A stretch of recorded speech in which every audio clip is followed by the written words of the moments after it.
Tutela jurídica da fauna doméstica. Essa é a série dessa semana do meu Instagram e nós vamos falar um pouquinho sobre a proteção legal dos animais domésticos, ou seja, aqueles que convivem com o homem, que são criados pelo homem. E para começar, é interessante a gente classificar o histórico, que o Código Civil de 1916 tratava os animais como bens semoventes, propriedades dos seres humanos. E assim também o faz o Código Civil atual de 2002, que diz que trata os animais tanto como bens, que eles podem ser empenhados, que eles podem ser objeto de busca e apreensão, garantir dívidas. Então, não há no nosso Código Civil um tratamento diferenciado para os animais domésticos. Mas a nossa Constituição Federal estabelece que é proibido qualquer tipo de maus tratos a animais. Com isso, tem sido dada uma nova interpretação dessa questão da proteção dos animais, inclusive dos animais domésticos e a relação com os homens. Então é isso que nós vamos falar um pouquinho.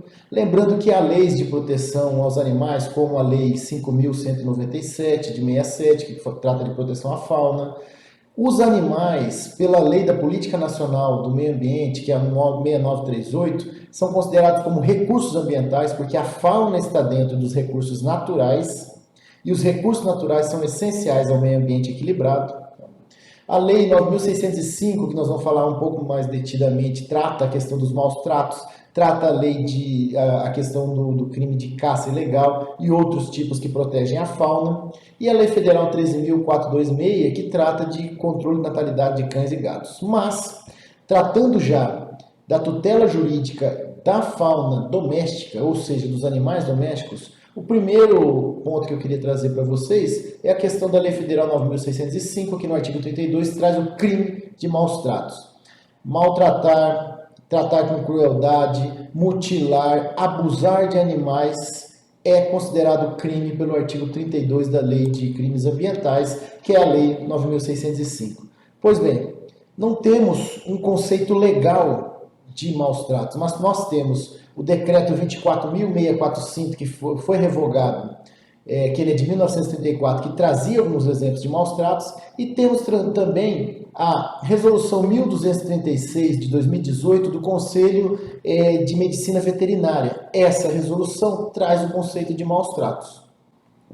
E nessa resolução é dito que maus tratos é aquele sofrimento desnecessário impingido aos animais, como, por exemplo, deixar sem acesso à água e alimentação, agredir, mutilar, maltratar de qualquer forma esses animais. Então, esse é o conceito trazido por essa resolução na questão dos maus tratos.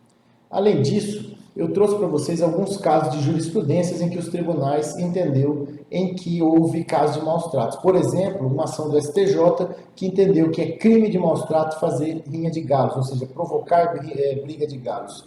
Também um caso do Tribunal de Justiça do Rio Grande do Sul, que disse que o abandono de uma vaca leiteira sem alimentação, deixando ela desnutrida, configura crime de maus tratos. Também um caso absurdo que ocorreu no Pará, em que um prefeito mandava matar cães afogados para se livrar dos cães da cidade. Nesse caso, o Tribunal de Justiça do Pará entendeu sim que era crime de maus tratos. E também um caso do Tribunal de Justiça do Rio Grande do Sul, em que uma pessoa cortou o rabo de um cão e foi condenada por crime de maus tratos. E é interessante registrar que o crime de maus tratos por deixar vestígios é um crime material e deve ser feito o exame de corpo de delito, ou, quando não possível, ser substituído por outros tipos de prova.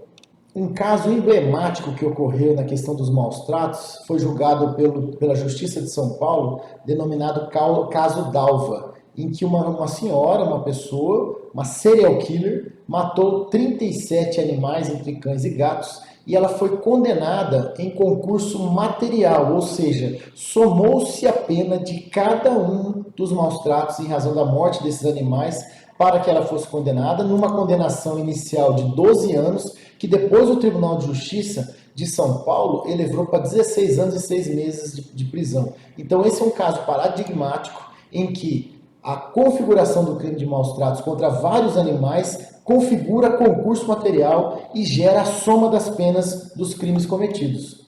Uma novidade que, enquanto eu estou gravando esse vídeo, ainda não foi definida é a questão do projeto de lei 1095, que foi tramitado, aprovado pelo Congresso Nacional, em que aumentou a pena, na verdade criou uma figura qualificada de maus tratos contra cães e gatos de 2 a 5 anos de reclusão. Esse projeto de lei, enquanto eu estou gravando esse vídeo, ainda está aguardando sanção da Presidência da República e, se for sancionado, virará um crime qualificado e terá graves alterações na questão do crime de maus tratos. Dentre elas, primeiro, deixa de ser competência do juizado especial e passa para a justiça comum o crime de maus tratos contra cães e gatos, caso o projeto seja aprovado. Também não caberá mais transação penal, que é aquele acordo que a pessoa faz, que se não tiver antecedentes criminais, ela pode prestar um serviço alternativo, pagar uma cesta básica e não ser processado. Assim também não caberá mais a suspensão do processo, que é aquele acordo que, mesmo iniciado o processo, esse processo fica suspenso se ela cumprir alguns requisitos, dentre elas prestação de serviços, pagamento de cesta básica, restrição de finais de semana. Nesse caso, nos crimes de maus tratos qualificados contra cães e gatos, caso aprovado o projeto, não caberá também. E não caberá, iniciará e poderá ser possível prisão preventiva. E uma grande dúvida, se caberá ou não o acordo de não persecução penal. O acordo de não persecução penal é aquela situação em que o Ministério Público pode fazer um acordo com o réu para que ele não seja processado, desde que ele confesse o crime e cumpra algumas condições. O problema é que esse dispositivo, que está lá no artigo 28, ele diz o seguinte, que não pode ter crimes com violência. A discussão doutrinária que ocorrerá é o seguinte, essa violência é só violência contra a pessoa ou violência contra animais também caracterizará a vedação ao acordo de não persecução penal? Uma coisa que a jurisprudência ainda terá que decidir, caso esse projeto de lei venha a ser aprovado.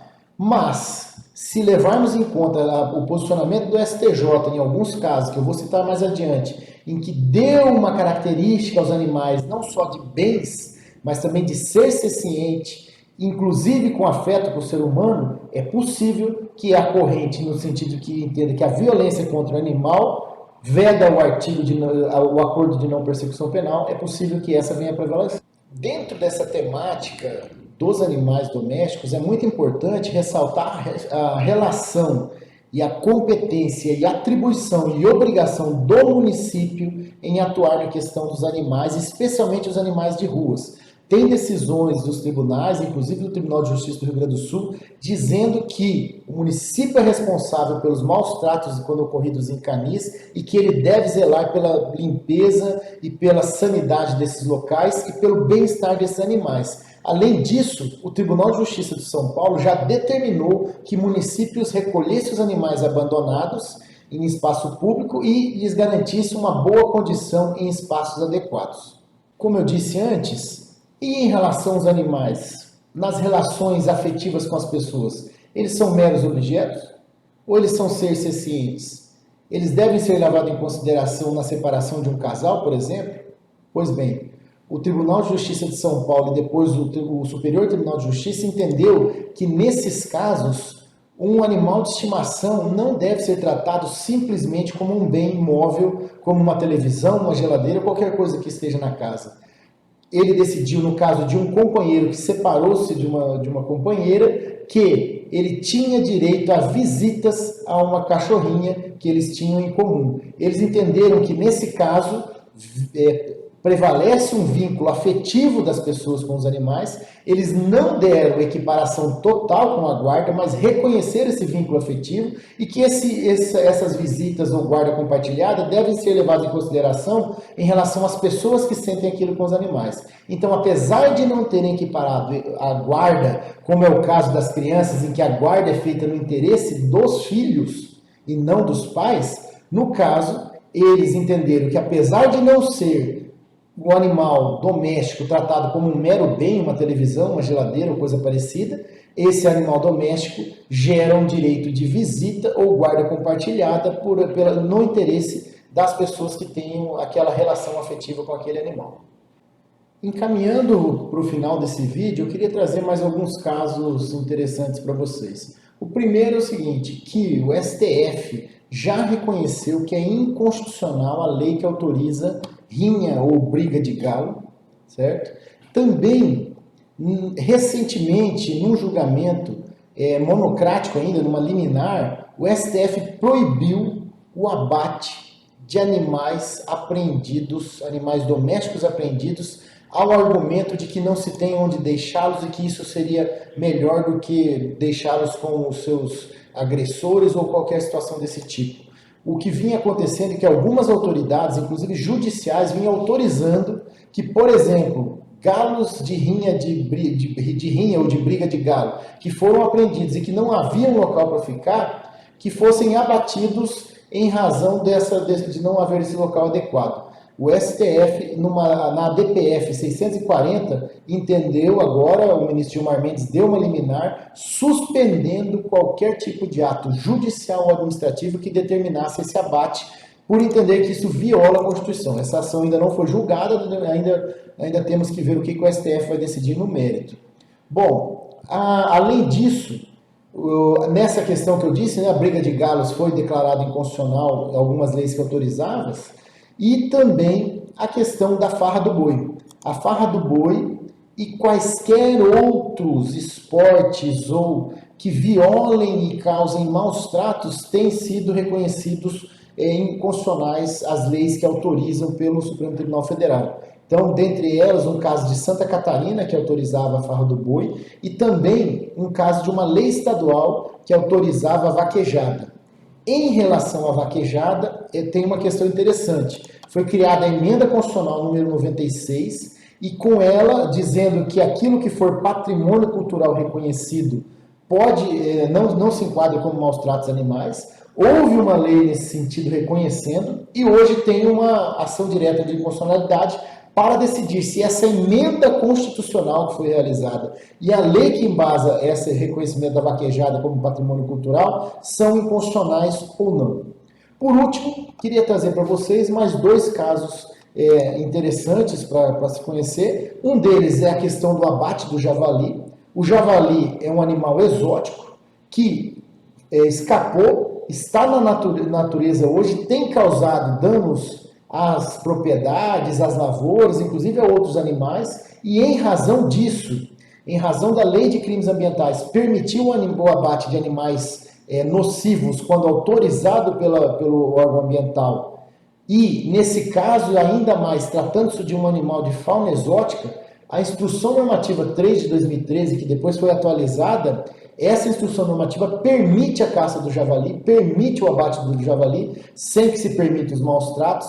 Então, isso no Brasil é legalizado desde que se cumpra uma série de requisitos que estão estabelecidos nessa instrução normativa e também nas instruções ou regulamentações dos órgãos estaduais, tais como inscrição no cadastro técnico, comunicação e uma série de outros itens, mas sim, é permitido a caça do javali hoje para evitar esse dano ambiental e ao patrimônio que tem causado. Por último, um caso interessante de se registrar é que o STF entendeu que o abate de animais em rituais religiosos não configura maus tratos. Entendeu que a Constituição Federal prevê a possibilidade e garante o direito ao culto religioso, garante o patrimônio cultural, e naquelas religiões, dentre elas a de matriz afrodescendente, matriz africana, que envolvem o abate de animais, o STF entendeu que nesse caso não se trata de maus tratos animais. Espero que você tenha gostado desse vídeo. Se gostou, compartilha, dá um like aí, repassa para outras pessoas que se interessam e siga a gente no Instagram, que eu sempre estou aí com alguma temática jurídica nessa área do direito ambiental. Um abraço.